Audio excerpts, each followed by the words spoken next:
next guest, I'd forgotten this, has appeared in Brookside, and that was one of my favourite shows, The X Factor. He released an album that went gold in the week of its release. He won the 4th series of Dancing on Ice. What's left to achieve? Well, how about taking a starring role in one of West End's hottest musicals? My next guest has done just that, and I'm glad to say he joins me now. Good morning, Ray Good Quinn. morning, yeah. Good morning. Thrilled to meet you. Now, we will talk too. about Dirty Dancing, which is the show Yeah. you've gone into, but first, because I love my reality shows and I love X Factor, we have to talk You about... just say you've been watching Big Brother, haven't you? Yeah, you had to say that on air. Now, that was a private moment of conversation, Ray. That should not have been shared with people who are listening, except that Tony Blackburn watches it too, and I blame him. I just get the feeling with you, and I might be wrong, that you're in the business because you want to be in the business and not because you want the fame. Am I right? You love the business. Well, I've done this type of thing since I was like 3 years old. It's all I ever know, and I didn't do very well on my GCSEs, so I can't fall Doesn't back matter on though, anything. does it? So yeah, I mean, like I grew up doing it. I grew up loving it. It's my passion. It's always been me heart, my soul, everything. And without it, I'm nothing really. And it's what makes me tick. So now, it's my career, it's my life, and it's what keeps me going every day. And which obviously X Factor go. And I love that about you, because so many people go into it because they just want the fame, and they want, they want the names in the tabloids, and they want to be photographed wherever they are. And I've always had the feeling that you just love the business that you're in. I really do, yeah. I mean, I'm having fun on the stage so much at the minute with Dirty Dancing. I'm literally like, this isn't a job. I mean, this is ridiculous. I know, I'm that's actually what I having so feel. much fun, and that's what it is for me. It's fun, Yeah. and it's my job. I mean, it's incredible. We will Absolutely talk about incredible. Dirty Dancing, but I do want to...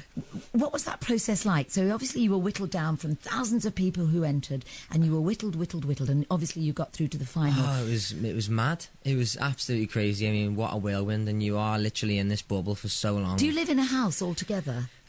We do once we get to the last live 12. shows. Yeah, and we all move into this house together. What was that like?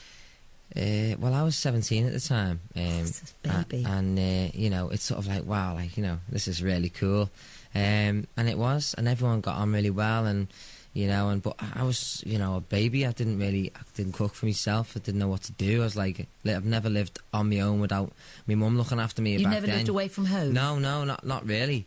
And at the time, I was like going to the lads, like, any chance you can do his breakfast? And they were like, shut up, do your own breakfast. And I was like, I don't know how I don't to. know how, yeah. And that's when I learned how to, and it made me grow up really quickly, especially, on my own.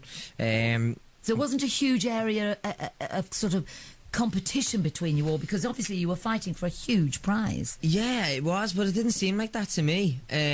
I was just grateful for the opportunity and the chance to have a go at what I've always done, and try and be recognised for it, really. Who chose your songs? Because I always think sometimes iconic songs are chosen for the people they want to go right through to the end, and I don't know whether I'm wrong here, and you don't have to say anything out of tune with anything, but did you choose your own songs, or did they tell you what to sing? No, it was all Simon's decisions on what I sang, and I mean, Were you in his group? yeah.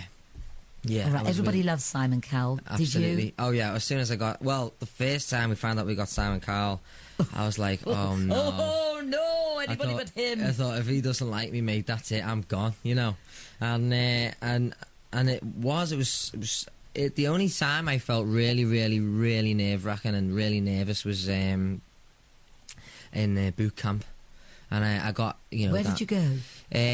I can't remember where it was. It was just in this big... It was abroad somewhere? No. Boot camp is just in this big stately home thing with loads of grounds, and we're all outside just sitting on the grass trying to get our song together for this thing. And, it was all a lot of fun for me. I wasn't really taking it seriously. I wasn't like, trying to think of the big prize, because that gets me too nervous and I can't do it. So I was just sort of like, getting me stuff together, getting myself, and then I went upstairs and it came right back at me, and he was like, you're not taking this serious. And I was like, oh no, he's clicked onto what I get at me process, and that was it really. And then he knocked me out, didn't he?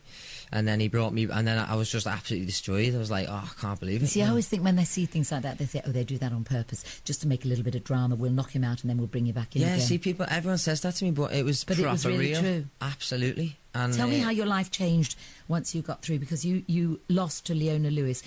that's an amazing person to lose to. Oh, absolutely. So, well, I didn't lose. I come second. No, all right, you came second. And, you know, let's face it, your career has gone amazing. Huge as a result. What was it like when you finished? Fantastic time. And X Factor, again, was a stepping stone in my career.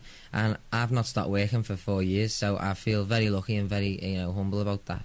Because, work is few and far between, and I'm happy when I'm working. And you made a record which went gold? Yeah, well, it went platinum. That's all free. You did platinum? 300,000 copies. And, fantastic.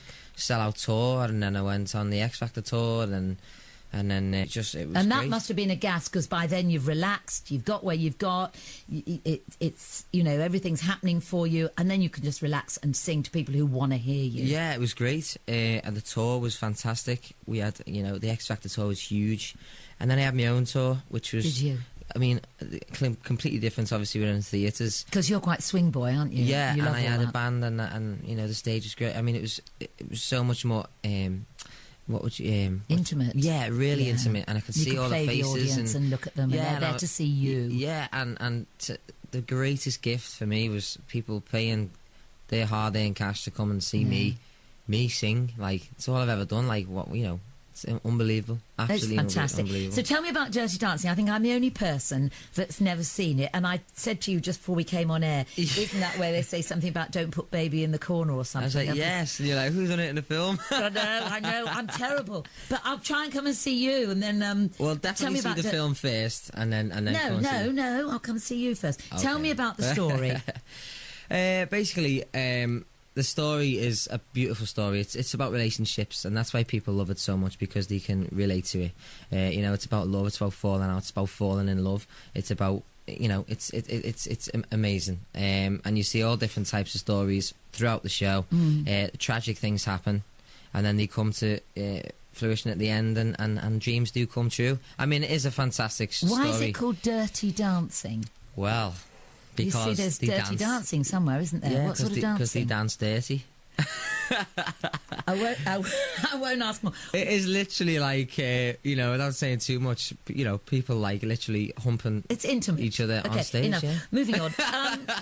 Talk to me about your character, because I know you've done Doody in Grease, and you've played Danny Zuko in Grease. So you've done those, because I always get Dirty Dancing and Grease confused, which is just me, because I'm very old.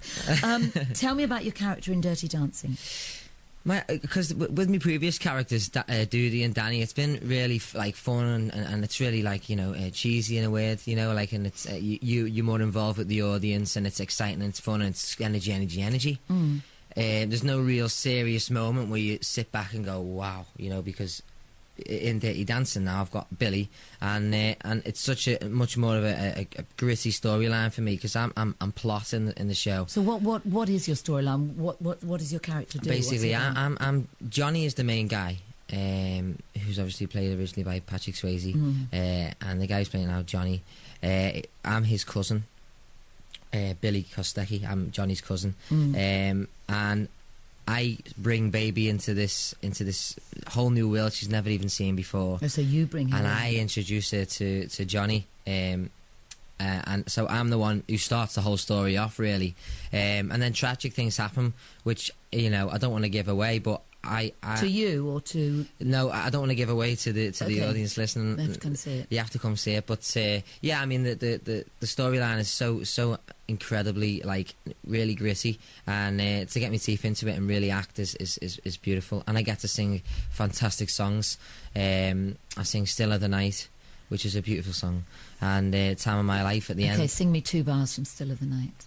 I can't, it's too early. I haven't warmed up for you. Well, you see, I love people who sit opposite me and sing to me. Never mind, Ray, you can do it another time. So you're singing, you're dancing, you're acting. Really, this is fulfilling everything that you want to do. You've come through X Factor. Yeah. You've had a gold platinum album, and now you're in the West End. You're really living all your dreams, aren't you? Absolutely, yeah. And that you've wanted from the year. It's a bit like Billy Elliot with you, really. How did people accept you at school? Did they bully you? Did they tease you about your fact that you were a dance boy? Not really, because at the time they didn't really know I was dancing, and to be honest, it was just one of them things. What I did wasn't really a question, really, because at the time I was just in school doing my thing, and that nurturing was it. Dreams. Yeah, that they probably didn't know about. I knew in school, I was like, I know what I want to do. I know, and then I think I was really driven anyway, and I still am. Like, you know, I'm dreams are constantly clicking in my head, and I want to drive and be ambitious to get them. Do you ever Google yourself? No. Don't you? So you don't read reviews about yourself? You don't read what people on the blogs are saying? No, not really. Don't you? Oh, you are brave. You're no, good. I'll stay back from that. You're because I very think wise. you know that's all well and great, and what people think is you know It's is up to lovely. them. Some things are nice, some things aren't. And at the end of the day, as long as I'm happy and I'm comfortable with what I'm doing, And you're doing your job. and I'm doing my job right, and Talk to me that's about it. Dancing on Ice, because that is dangerous. No, I mean I went 2, 3, probably 4 times with